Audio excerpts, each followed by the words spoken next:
ressuscité. En vérité, il est ressuscité.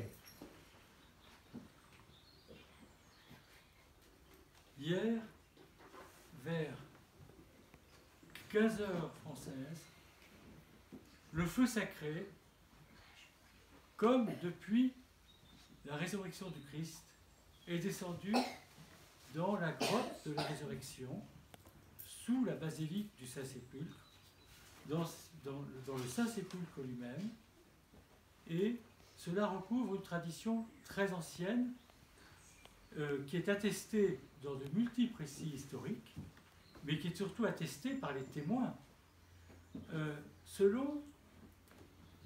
Comme à un moment donné, le patriarcat de Constantinople a été sous domination latine. Et le patriarche de Jérusalem latin avait écarté les orthodoxes du sépulcre. Et les croisés connaissaient parfaitement ce rite, et ils avaient vu le feu descendre, un feu très particulier, puisqu'il allumait les cierges des moines grecs, d'abord en commençant par le supérieur. Quand il y avait un patriarche, c'était le cierge du patriarche. Quand il y avait seulement un supérieur, c'était le siège du supérieur. Et ensuite, il se répandait dans l'assistance. Et ce feu a cette particularité qu'il allume la bougie, mais ne brûle pas ni les cheveux, ni les mains, ni la peau, rien. Il ne brûle aucune peau. Un de mes amis diacres russes a été, il y a 5 ans à Jérusalem, 5 ou 6 ans, et le feu, à partir du patriarche, s'est répandu partout dans la basilique où les gens l'attendent, que tout le monde ne peut pas être dans le Saint-Sépulcre, et le feu choisit les gens, à partir desquels on va allumer la bougie. Il a été choisi, mais pas sa bougie, ses cheveux. Ses cheveux ont été enflammés, et tout le monde est venu allumer sa bougie à ses cheveux. Et lui me disait, c'était incroyable, je prenais le feu sacré, je le faisais descendre sur mon visage, et c'était d'une douceur extraordinaire. Aucun journaux occidentaux ne parle de ça, c'est un miracle qui dérange.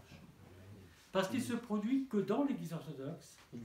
Et c'est attesté, David le Russe, dont les chroniques sont très importantes, lorsqu'il est allé du temps des croisés, du règne du roi Baudouin, à Jérusalem, le roi Baudouin avait rétabli l'archimandrite Sabas comme supérieur du Saint-Sépulcre pour que le feu redescende. Parce que le patriarche latin avait écarté les moines orthodoxes. Donc plus de feu sacré. Et là, il disait, le feu sacré descendait sur le cierge des moines orthodoxes, et ensuite les moines orthodoxes allaient l'apporter aux moines catholiques. Et là, oui, le feu acceptait d'aller chez les moines catholiques. Mais il descendait d'abord dans les cierges des moines orthodoxes. Ce feu sacré ne descend pas la nuit de la résurrection. Il descend pendant la grande liturgie qui se célèbre le samedi, la grande liturgie vespérale de Saint-Basile, où on chante ce chant extraordinaire « Que toute chair humaine fasse silence, car le roi de gloire va rentrer ». Et c'est durant cette cérémonie, mais à n'importe quel moment, que le patriarche ne célèbre pas, parce que lui, il attend. Et selon le rite turc, oui, je dis le rite turc, car les gardiens du Saint-Sépulcre sont turcs depuis l'Empire ottoman. Et comme les Ottomans croyaient une supercherie, il y a un rite qui s'est instauré. Le patriarche arrive revêtu directement sur la peau de son sticarion. Il est palpé il a une soutane et un sticarion, mais c'est tout. Il est palpé par les gardiens turcs du Saint-Sépulcre. Il est habillé, il prend son cierge. Il n'y a pas de trident pascal dans le rite grec, c'est un grand cierge. Et il attend, parfois 1 heure, parfois 2 heures, parfois 10 minutes, parfois 5 minutes. Et à un moment donné, de la voûte, le feu descend et enflamme. Mais il ne fait pas que ça, il enflamme. Il commence par le patriarche, donc respect de la hiérarchie. Il y a parfois des évêques coptes qui sont là, ne descendent pas, se propagent après chez eux. Il y a parfois des évêques arméniens qui sont là, ne descend pas sur eux. Il y a ce jour-là, il y a une espèce de réunion où l'ensemble des évêques qui sont de rite, qui ont le calendrier julien, sont là pour attendre le feu. Le feu ne descend que dans l'Église orthodoxe, sur le patriarche orthodoxe, quel qu'il soit. Et pas sur un autre évêque, pas sur un autre prêtre, sur personne d'autre.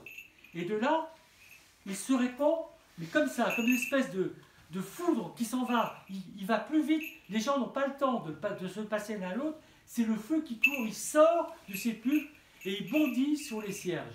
Je peux dire ça parce que j'ai connu 2 témoins, récemment ce diacre russe, le diacre Georges, et auparavant un paroissien d'une paroisse que j'avais à l'époque à Nîmes, que je n'ai plus, et qui en revenait et qui était ébloui. Parce que quand on a vécu cela, quand on a vécu ce mystère, hein, on croit dans la résurrection. La résurrection du Christ ne pose plus aucun problème. On peut se sentir pécheur, incapable de prier, dépourvu de la grâce, dans le silence, Dieu n'entend plus nos prières, etc. Tout ça disparaît quand on est dans ce lieu, parce que la résurrection l'emporte sur toute autre considération. Et là, je voudrais parler au présent. La grâce de la résurrection est présente dans le Fils que nous célébrons, dans ces matines pascales et dans cette liturgie pascale. La même exactement qui a été anticipée à un instant prévu par une seule décision divine, parce que cet instant où descend le feu sacré, il est décidé que par Dieu lui-même, et c'est à ce moment-là qu'avant nous tous, les croyants palestiniens, grecs orthodoxes et palestiniens orthodoxes, parce qu'il y a des Palestiniens orthodoxes, il ne faut pas oublier la chrétienté arabe orthodoxe, chantent à ce moment-là le Christ ressuscité avant même que ce ne soit célébré les matines pascales. Et tout le monde se crie Christ est ressuscité dans toutes les langues. C'est quelque chose qu'il faut avoir vu une fois dans sa vie. Moi, je ne l'ai pas vu. Et comme évêque, je suis condamné à ne pas le voir parce que canoniquement et spirituellement, je dois célébrer ici. Mais vous pourrez avoir cette chance d'aller là-bas, de vivre ce moment intense parce que c'est quelque chose d'extraordinaire.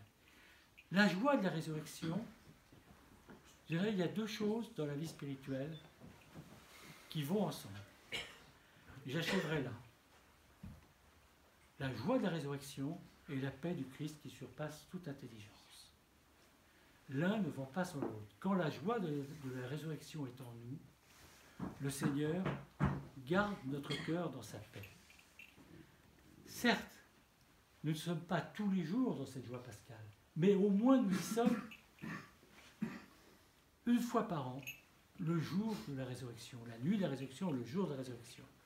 Là, il faut faire silence de tout ce qui est du monde pour nous ouvrir à cette joie, parce qu'elle est là. Elle ne demande qu'à rentrer en nous. Vous savez, j'achèverai ici. Parfois, des personnes viennent avec larmes vers le tombeau, viennent avec larmes. Ce sont les mirophores. Elles viennent avec larmes parce qu'elles pensent, elles n'arrivent pas à concevoir la résurrection du Christ. C'est impensable pour elles. Et elles pensent à quelque chose de mortel, de triste. Et elles disent, qui va nous soulever la pierre? Parce qu'elles veulent loin le Christ. Et c'est cette force de résurrection qui soulève la pierre et qui nous permet de rentrer non dans un sépulcre pour y voir quelqu'un de mort, mais rentrer dans le sépulcre pour y trouver le ressuscité. Ce qui veut dire qu'au-delà de nos souffrances, de nos peines personnelles, les mirophores pleuraient, mais leurs larmes se sont transformées en joie à l'annonce par l'ange du Christ ressuscité. Christ est ressuscité! En vérité, Christos voskreσε! Christos adiam!